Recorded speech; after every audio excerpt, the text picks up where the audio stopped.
The Dharma, incomparably profound and exquisite, is rarely met with even in hundreds of thousands of millions of kalpas. We now can see it, hear it, accept and hold it. May we realize the true mind of the Tathagata. Today is the 5th day of this 7-day session here in September 2022 in northern New Mexico at Mountain Gate. And I'd like to bring up a subject that is extremely important in terms of not just our Zen practice, but our life in general. And that is attention and awareness. But there's an aspect of attention and awareness that is known as embodiment. And to explain this a little bit, I'd like to share with you a writing from a man named Karden Rabin, who is the founder of, among other things, something he calls the stress school, which is not to get you stressed, but to help you relieve stress. And this is his interest, is how to do this. And he has recognized, as many other psychological practitioners have, that embodiment is a key to feeling what we're feeling, not thinking about it, but to experience it in our bodies. And he started out, this is kind of the middle of the blog, which by the way is from the TRF Tuesdays email that I get. TRF stands for Trauma Research Foundation, which was founded by Bessel van der Kolk, the foremost researcher in trauma.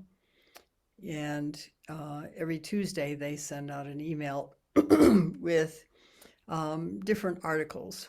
And this one was in yesterday's email. I went on Karden's website and it doesn't say a lot about him. So I don't know what his credentials are, except that he must be legitimate. Otherwise he wouldn't appear in the TRF Tuesday newsletter. So let me read this. In this, he's searching for a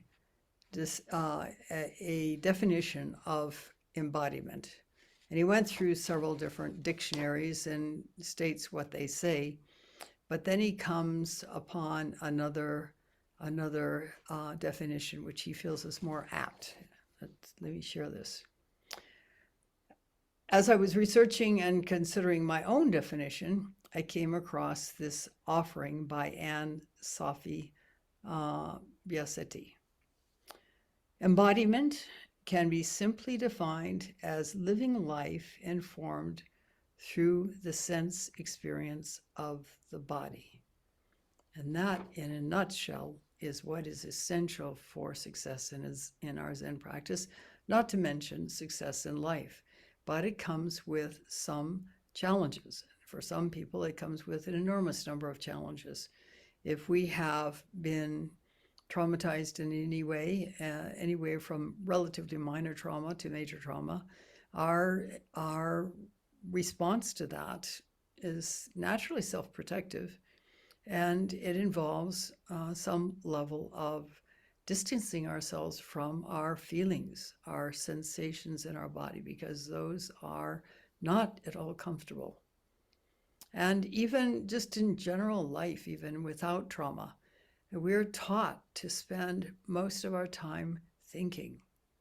We have 12 years at minimum of school in which we are taught to analyze, to think, and so on.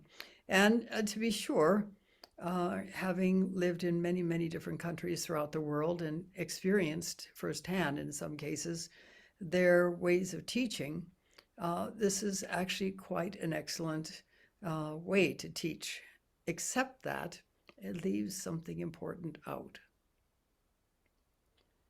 And that is a willingness to experience our feelings, to tune in and sense.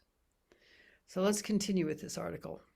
Her definition caught my attention because she is getting much closer in a very efficient way to the purpose and description of what embodiment actually is in action. Embodiment in our context is not a noun It's a verb. It's an active and intentional process, not a static thing.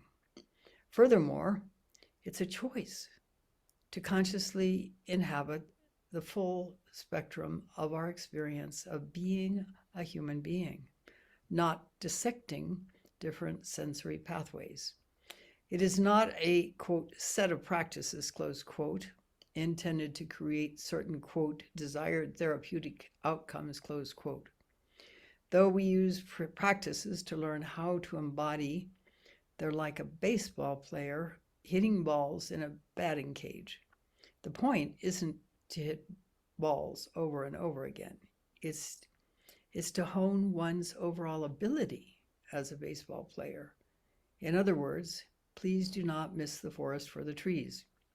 I like to say that we usually come to embodiment work for repair, but we stay with it to transcend. We stay with it to transcend. As you've heard in so many teachers already, Eugene Gendlin, when he was a graduate student, did a project, a research project that involved trying to find out what was especially a factor in people making real headway in therapeutic work.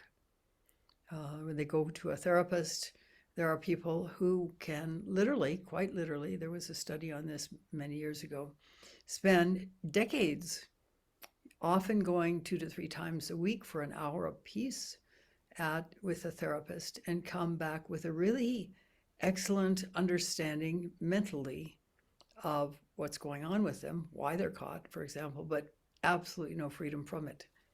Whereas there are other people who within the first 3 sessions were able to move forward and become little by little more free of what they were caught in. And they quickly realized the difference was what Eugene Gendlin called the felt sense, which is essential to embodiment. The felt sense is feeling the energy in our body, feeling the sensations in our body, and staying present with them.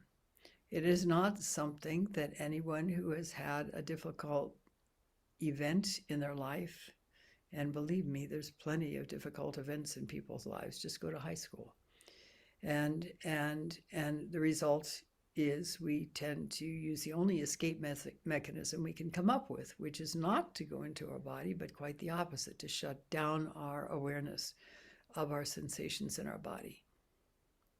And what that does is leave us living a 2-dimensional life. And we wonder why we're not feeling fulfilled. And it's because we're not living fully. To continue, I like to say that we usually come to embodiment work to repair, but stay with it to transcend the limitations put upon us by dissociation from our felt experience.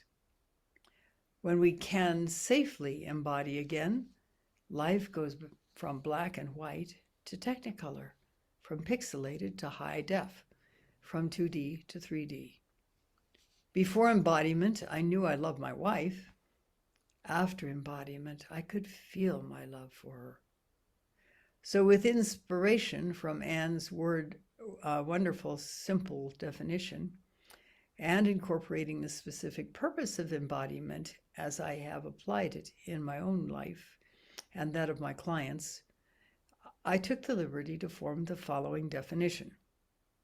Embodiment, verb. The act of expanding one's self-awareness to include the felt experience of the body, such as sensory, sensational, emotional, and physical experiences, and incorporating that information into one's overall conception and conduct of themselves, their identity, beliefs, behaviors, and ways of being. And then he comes up with a sample sentence. Using embodiment, she was able to realize that her short-tempered outburst had nothing to do with her child asking for more snacks, but because she felt physically trapped and overwhelmed. And that's some of the side effects of not being willing to be embodied, fully embodied. We tend to shoot from the hip. We tend to react, not from what's really going on, but what's really going on tends to trigger things. And instead of feeling the experience and understanding the source of our reactivity, and therefore not necessarily going ahead with it, we instead just lash out. One actual way that people do that is by not getting enough sleep, by the way. And it's actually shown recently that not getting sufficient sleep it creates a problem with the body. We kind of know that already. We feel wretched, but it increases inflammation and leads to problems as a result of that inflammation. This is a challenge for us in Zen, and this is why after a sesshin, during a sesshin, you just let out all the stops. You do yasa. You go to bed with not as much sleep as you ordinarily would. And this is to push the envelope, because it is in pushing the envelope, it is moving beyond our natural way, our conditioned way, really, of doing things, that we are training ourselves to open to something bigger.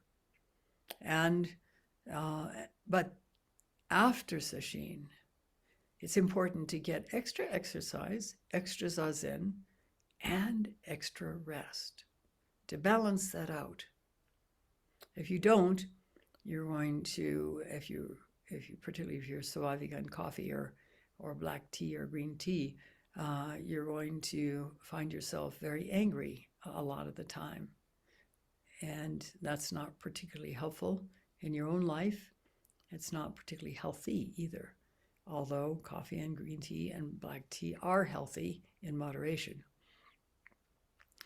Embodiment. Tuning into our body and feeling what the energy is doing in our body. This is important to living a full and rewarding life. And when we do this, we are much more able to work with situations in enlightened ways, more or less, even before enlightenment, at least aware ways, so that our life is, as he writes it, less pixelated and more high definition, less 2D and more 3D. And as you're doing your practice, if you find yourself sitting on the cushion and something comes up, a sensation, a feeling or something, and you try to go into it, it may initially feel three-dimensional. It may initially feel quite rich and fully experienced. But if it then dissolves back into two-dimensional, into gray, as opposed to technicolor, then you know that you're holding it at arm's length. And you don't want to do that. You want to relax and go back into the sensation in your body. Doing this over and over again as part of your practice will bring it to life in your everyday life and make your everyday life so much more rich. In addition, it's essential to a full awakening experience to be embodied. We can kind of force a narrow experience by sort of gritting our teeth and clenching our hands, and as Hakuin once wrote, later he changed his tune, and just focusing only on whatever the practice is, as far as a koan, for example. And it can result in a kensho, but we will have elbowed out of the way experiences in our body that are important not to push away, but to open to offer radical acceptance to, and then to continue to deepen the practice. We don't necessarily have to work on them right then, although opening to them and offering them that radical acceptance. We don't have to like that feeling in our body, but at least we're recognizing fully by experiencing it that it's there for whatever reason. That actually goes a long way towards releasing it, relieving it. Otherwise, it goes back into the box and comes out and haunts us periodically and drives our reactions to life. But even if you don't want to live an enlightened life, and it seems to me that the whole purpose in Zen practice is to be able to live an enlightened life, still we need to be embodied in order to fully come to awakening. And fully coming to awakening really means awakening to who we really are. All the richness. Yes, all the ups and downs. Yes, all the positive and negative feelings. But when we allow ourselves to feel, it is so different. In my own experience, for many, many decades, really, I was quite shut down for some really good reasons. It was self-protective. But eventually, I began to move out of it, but not 100% of the way. And there was a situation when I was in Mexico with Roshi Kapleau many, many, many years ago at this point. At the end of the many months we were there, and I was his attendant at the time, we were working on the book that he was writing. A situation came up where I refused to recognize that I was actually angry about something. And so we were in Sesshin, and I somehow, ordinarily I would go zooming through the koans back then, and this is no praise, by the way. If you have a certain level of awakening, you can easily solve the koans, at least at some level. There are many, many levels to them, by the way. So just that you are passed on a single koan or 100 koans does not mean that you have gone as deeply into them as they have the possibility of revealing. But I wasn't passing the koans. And at the fourth day of this 7-day sesshin, Roshi said to me, I don't know what's going on, but ordinarily you should have been able to pass this koan.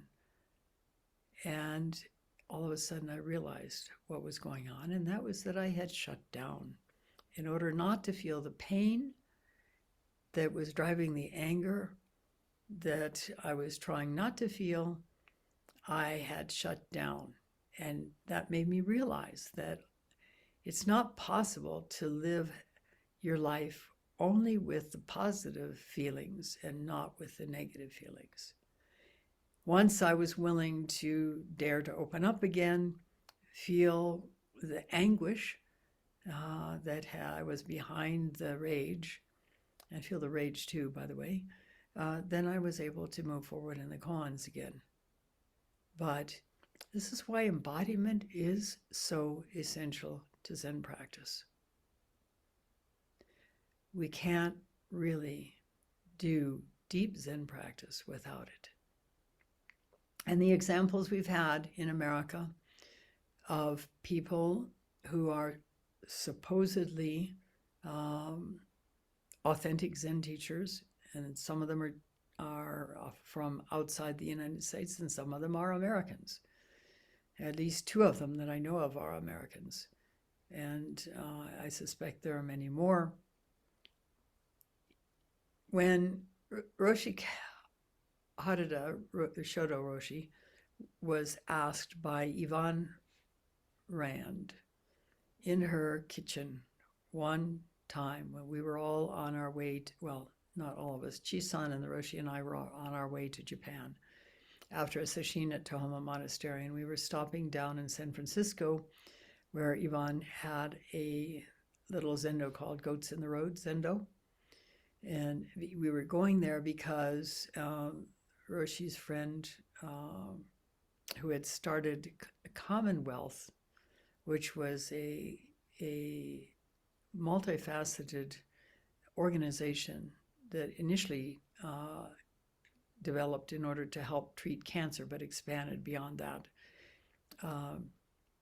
And so Roshi did a workshop there, and we also went to Yvonne's house.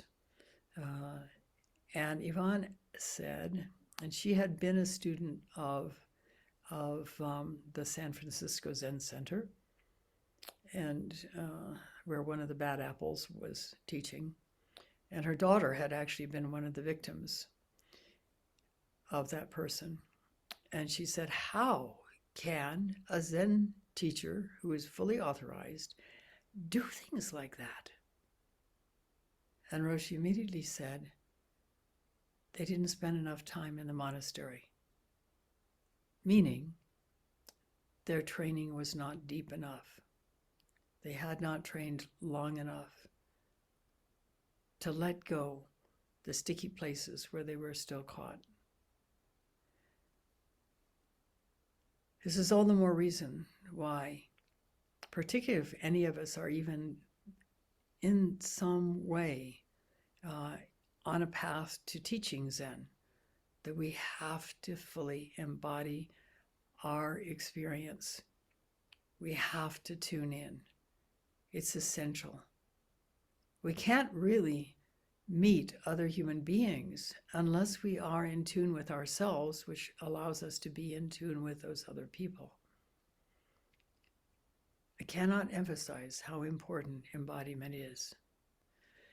And unfortunately, it is the only way out of pain most of us can figure out, particularly when we're quite a bit young.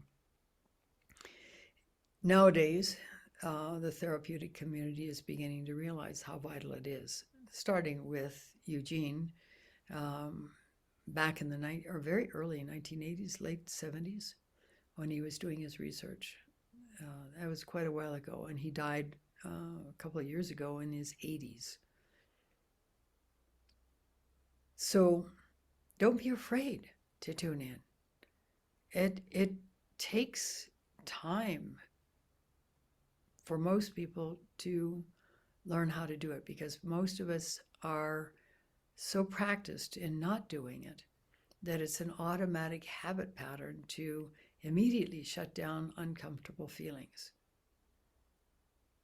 But if we're to feel fully, if we're to be engaged fully in life, if we're to have a life where we really are three-dimensional, fully living a human life, we need to work on that felt sense.